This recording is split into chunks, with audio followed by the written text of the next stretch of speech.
I am the youngest, 22, of 5 kids: M30, M28, F28, twins, and F25. My parents are heavily religious and we live in Utah. Growing up, everything had to be done perfectly. It didn't matter if it was grades, looks, social activities, or even friends. I'm different from my siblings as I was never interested in the maths and science like they were. I've always been the writer, the painter. I remember once when I was 13, I made a painting of a dove in a snowy field and won first in the competition. I told my parents, who got angry that I had wasted my time with something so worthless when I should have been using the time to study. I still had A's in every class. My mother won't even say more than a few words to me. She's always seems like she hates me and I don't understand. Father burned the painting to remind me of what was truly important before taking all of my art supplies until I showed more responsibility with my time. It's been like this as long as I can remember. I work full-time, and have since I was 15 at McDonald's, dashing every bit of money I could. Father took half my checks as tithing to help teach me what being an adult was like. I applied to several colleges but was told by my parents that they would not be helping me with tuition as they did for my siblings because they thought sending me to college would just be a waste of money. So I got angry. I am so tired of being the black sheep just because I like the arts more than maths and science. And then, I heard them talking when I got up in the middle of the night about the perfect man they'd found who was willing to take me in. Through our church. I am terrified, and so I'm leaving. I've got some money saved up, a good amount, and I'm leaving the country. I found a job that lets me work remote doing freelance design work, and I've had my passport since I was a kid because of our family. Why vacations overseas? I'm taking nothing other than a change of clothes, my laptop, and important documents I took out of my father's office. I booked a flight that leaves in 5 hours and I'm never coming back. I'm not even going to take my phone since I'd need to get a new number anyway. My best friend, God bless her, had been the one booking things and getting everything ready since I couldn't tip off my parents. She's also smuggled some of my more important things I can't take to hold on to for me. She's parking down the street and I'll leave with my smallest suitcase to meet her. I don't know how they'll take this. I'm terrified they'll find a way to drag me back, or track me down. Update 1. Other than my friend, no one else knew about all of this. I thought I'd explain something before telling everything that's happened. So I did think about the police, but my uncle is a sheriff and is still very close with my father. I didn't dare go to them for anything because I fear they would have just told my father. The church is widespread and mainstream, LDS, but I hope that my father wouldn't be able to pull enough strings in it to get to me. My siblings are also involved with the church and my parents, though only I was forced to live at home until I had a husband to support me. I don't get along with them as they've never seen anything wrong with how my parents treat me. My friend is completely amazing, she really is. She was ready and waiting for me when I crawled out through my window to meet her even though it was 3 in the morning. She bought my tickets to South Africa. I am in a hotel room. I landed only 2 hours ago after several layovers. Each time I was so worried that customs would decline or deny me entrance, but they didn't. I haven't slept yet, too wired up and twitchy. My hope is to gain citizenship, and I'm almost fluent in Zulu as I've always been a fan of languages. I already have an email from my father, but I haven't opened it yet. One thing my friend did when I met her in the car was that she'd bought another small suitcase and made me move my things to it before chucking my old one in a dumpster behind Taco Bell. She was worried they may have put a tracker or AirTag in the lining of my old one. I was afraid I'd see someone I knew at the airport, but Salt Lake International is massive and I didn't run across anyone. I haven't decided if I should renounce my US citizenship when I gain my new one. Once my brain settles a bit, I'm going to start looking into apartments to get out of the hotel. Oh, that's unsettling. I now have emails from my siblings and uncle. I'll try to update in a few days when I've calmed down and figured out where I'm going to go from here. Update 2. So, I was advised to remove the location destination from my post, so all I will say is that I'm in South Africa right now and it's amazing. The food is astonishing, and a poster here messaged me to recommend that I try bunny chow, which is actual authentic curry in a bread bowl. It was phenomenal. I got to chatting with one of the hotel staff. She's about my age and we really hit it off. She went with me to a local shopping center to get some new and better clothes. At least I'm used to wearing dresses, so that doesn't faze me, and they're very lightweight and breathable unlike a lot of US dress fabrics. She also told me to always shake out my shoes every morning just in case. I've started apartment hunting, and it's well within my budget, like super low compared to how sky high it is in the US. It's honestly jaw-dropping. Like $81 for a studio apartment with a loft and kitchenette. So yeah, housing won't be an issue, and it is a bit odd to be house shopping for myself when I've always lived with my parents. Now on to the less pleasant bits. I finally opened the emails, deciding it was best to probably get it over with. My father's email was filled with anger, there is no other way to put it. He said that by taking off responsibly like I did cost them the friendship of someone they'd planned on introducing to me. He never admitted that it was the 53-year-old they'd basically sold me to. Father stated that because of the social relations that had been damaged and impacted by my actions, I owe them approximately $85,000 in reparations. He also claims that he will be taking me to court if I don't pay it in full within 30 days and return home, as I obviously cannot be trusted. I plan to ignore that, as I believe him to be bluffing. He ended his email/rant with, "You belong to me, and I won't tolerate such defiance when we've put a roof over your head and taken care of you for your entire life. You were never the child we expected. It's time you make up for your deficiencies. I expect you home within the next 2 weeks." Yeah. No. My siblings were basically copies of my father's email, admonishing me for throwing the efforts of our parents in their faces before running off like a coward, unwilling to face the fallout of my actions. I skimmed them honestly, before just deleting them. It's nothing I didn't expect. However, my sister-in-law, she's married to my eldest brother, sent her own email before asking me not to reply, as she would be deleting every sign she sent it from her end. She congratulated me on stepping out on my own and getting away from my parents and their demands. She said that she herself hadn't been strong-willed enough to stand up to her parents when they basically betrothed her to my brother. Which makes sense, as I remember that they met and then married within 6 months, and even then I thought that was a bit strange. She pleaded with me not to return, and not to reply. That was it. It was a bit unnerving, honestly, as I do believe her, and I'm sad that she is stuck the way she is. The last email was from my best friend. She said that the morning after I flew out, my parents had been on their doorstep demanding to see me. Apparently they believed I was hiding with her. They refused to leave, screaming for me to stop pretending I wasn't there. It caused enough of a scene that the police were called, but they only talked to my parents briefly and let them leave. It really angered my friend, who'd wanted them arrested for threats and trespassing. The police only claimed that there wasn't a pattern of behavior that would warrant them being arrested and charged. Before just leaving. She didn't know when they realized I wasn't there at her house, but they didn't come back, thankfully. However, word has spread of me fleeing the safety of my parents' home and how they wanted me to return, as they were concerned and fearful of what may happen with me out on the streets alone. The church ward has actually done searches of the area trying to find me. I don't know what they'll do from here, but they have no idea I left the country, let alone the state.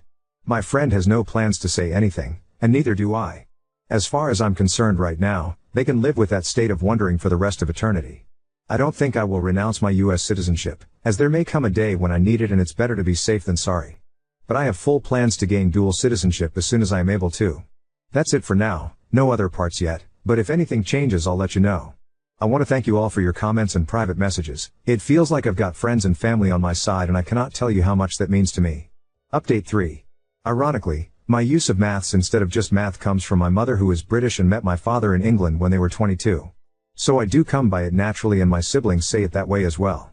I thank you for drawing my attention to the TT videos broadcasting my story, though why they changed the name I don't know. I did report them, but we'll have to see if they ever pull the videos down or at least edit them. Second is people questioning why I chose South Africa, CA and Johannesburg of all places because of how dangerous it can be. I do understand the risks, but there is nowhere on this planet that is inherently danger-free. Africa is massive and incredibly diverse, finding someone would be very difficult, and because those videos got so much attention I have left Johannesburg sadly. I'm very far though, obviously still in Africa. The area I'm in now is incredibly safe, and came highly recommended by several people. Settling here will be very comfortable and the people are wonderful. I may even attend the university here and get a degree. I haven't replied to the emails, but I have saved them and printed copies and laminating them just in case. I will not be renouncing my US citizenship, and my passport is good for another 8 years. I don't hate religion, regardless of what it is. In my eyes, a person's relationship with God is incredibly personal. If a person connects with him via camping, or walks, long drives, listening to music, acts of service, that's their choice, and it's just as valid in my opinion as sitting in a pew is. Possibly more, as they're honest with themselves instead of just putting on a false facade for the public eye. I plan on ignoring any further emails from my family, other than printing them out just in case. They've made several phone calls to my friend who's had fun with them. The first time your father called yelling that I hand you over, I pretended to be cowed and gave him your location. It took him to a strip club. He came back screaming at how I had embarrassed him. I just hung up on him honestly. She did that each time they called, giving a different location each time. Her favorite was sending my parents to a nudist retreat. My mother passed out apparently. My friend is looking to move and eventually plans to join me, but will jump around a bit so that they don't follow her to me. I did finally read my uncle's email, but it was just a copy of my father's with the added comment that he and his fellow cops would be looking for me to bring me home safe before I got myself in trouble and hurt. I am being watchful, and I know better than to wander into dark alleyways and abandoned places. That's all I've got for now. If anything changes I'll let you all know. It's heartwarming seeing and reading how many people are on my side and in my corner. I've actually begun printing out everyone's messages and comments to put in a binder I can look back on later. Truly, thank you all, I mean it. Your friend amuses me with her petty, spiteful creativity. Pity she couldn't keep your parents strung along a bit more. A pro tip: if coerced or forced by agents sent by your family onto a plane, have a metal spoon on you tucked away. It will be detected by the metal detectors. You can then, when pulled aside by security, explain that you are being taken against your will and being trafficked. You have moxie. It'll take you far.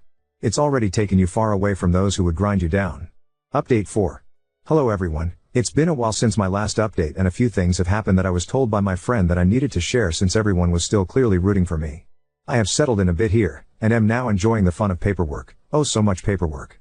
I have secured an apartment, and while it's 2 bedrooms, one is for my friend when she comes to join me. I've made a few acquaintances here locally and am beginning to stand on my own a bit. My biggest challenge has been dealing with feeling uncomfortable because I don't know all of those unspoken rules the way I did in the US. As such, I'm constantly second-guessing myself, but hopefully that will fade with time. So, family. My family has learned I left the state. How they did, I'm not sure. They do, however, seem convinced that I am still in the continental US. My friend works as a cartoonist, and while she doesn't make a large amount of money, she makes more than enough to live comfortably. She's getting ready to leave herself and decided to send my parents a farewell gift. She didn't tell me about this until just a little bit ago.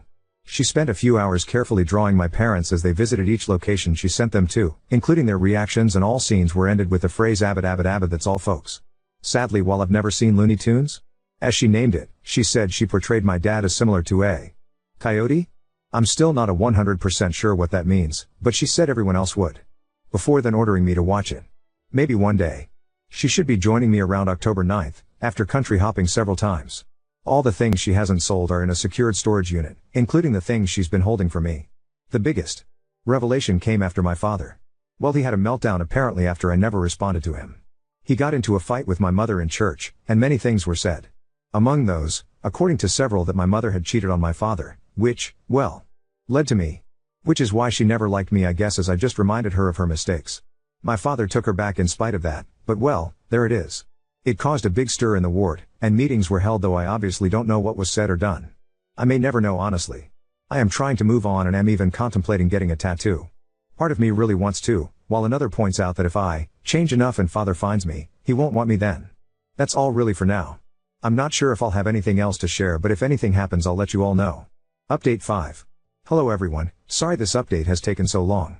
Once my friend arrived things got really hectic. She's been settling in well, and it has been a huge relief to have her here with me, as it gives me a sense of security that I didn't really have before. We've been taking time to build new routines, finding a new normal, I guess, that works for us both.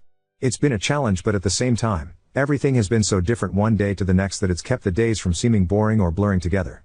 One of the elderly neighbors I've been talking to a lot since I moved here has also invited the both of us to spend Christmas with her and her family. They're going to have a goat as the main meat, which is different, but I'm excited to try. It's odd to not see Christmas trees everywhere, but that's still a new thing, so it's not common here. But her granddaughter is teaching my friend and I some of the dances we'll be doing, as Christmas celebrations here are more like a festive party and gathering rather than a slow day spent with just gifts.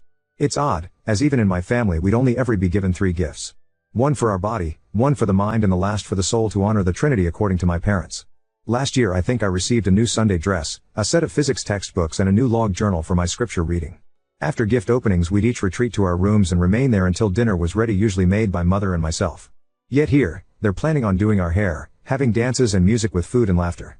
Gifts are still given obviously, but the day is spent more with those around you than on material things. I'm excited.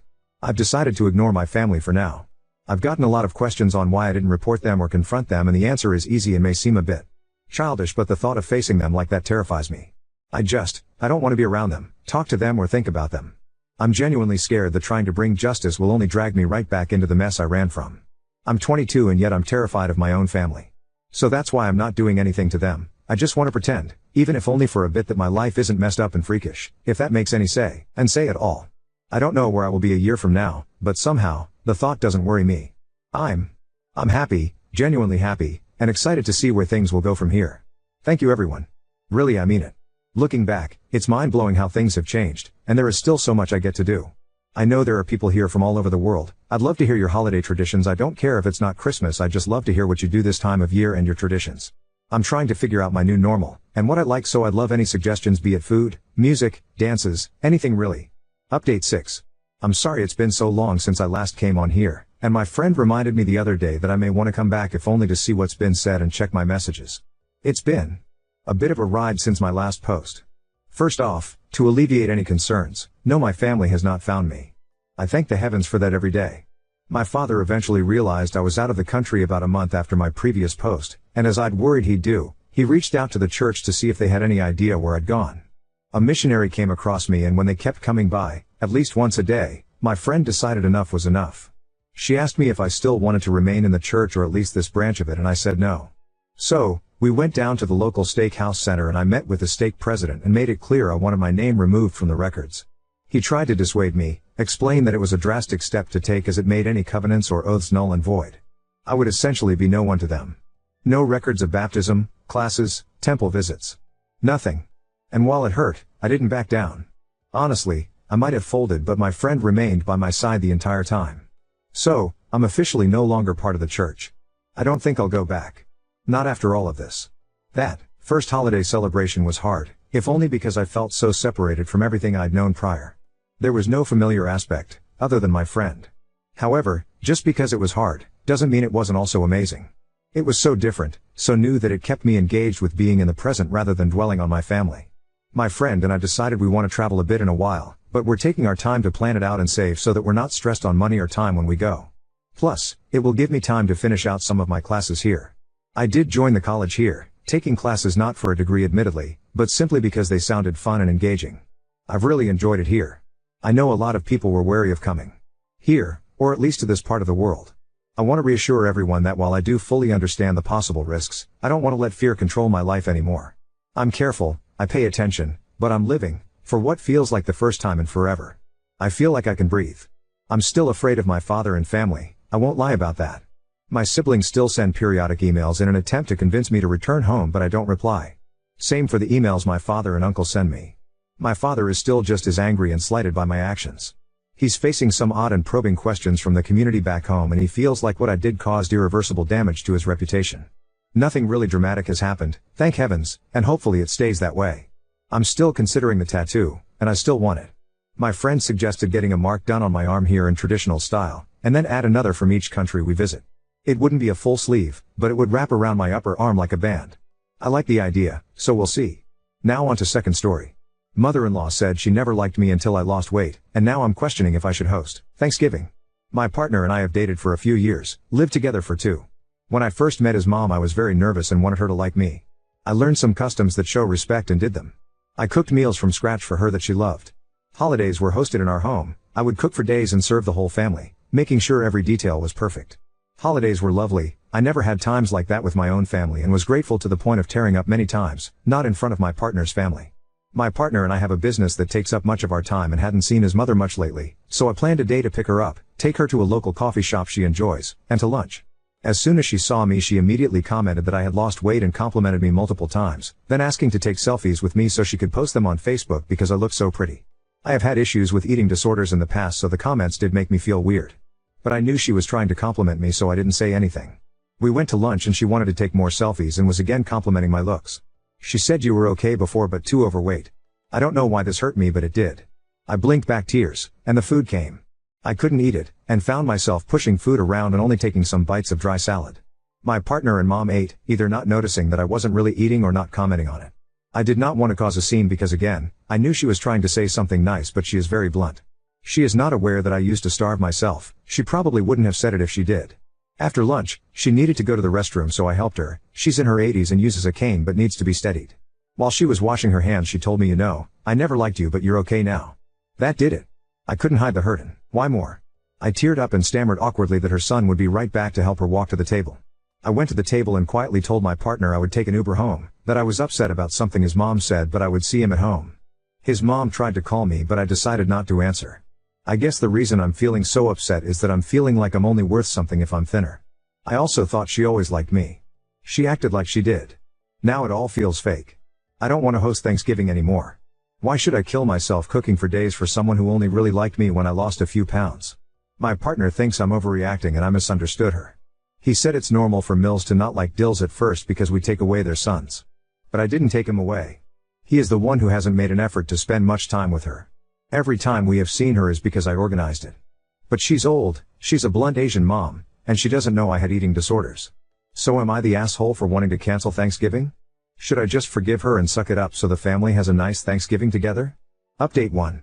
She indeed did not mean to hurt my feelings or say anything with bad intentions. She really thought she was just complimenting me. She was very sorry for hurting me and wants to move on. She says she accepts me and loves me. Honestly, I've had a rough couple of months with unrelated issues, and I think her comments yesterday were just the straw that broke the camel's back. My boyfriend did get defensive when we talked about what happened, but he agreed to back me up if it happens again and talk to her about not mentioning my weight. He also supports me correcting her or letting her know if she's being rude in the future. As far as Thanksgiving, I decided that the family being together is more important than my hurt feelings. I do enjoy making it nice for everyone. We don't know how many years she have left, and I think I can let this incident go for now. I'm not confident that she will change, but I can probably handle anything for a couple days a year.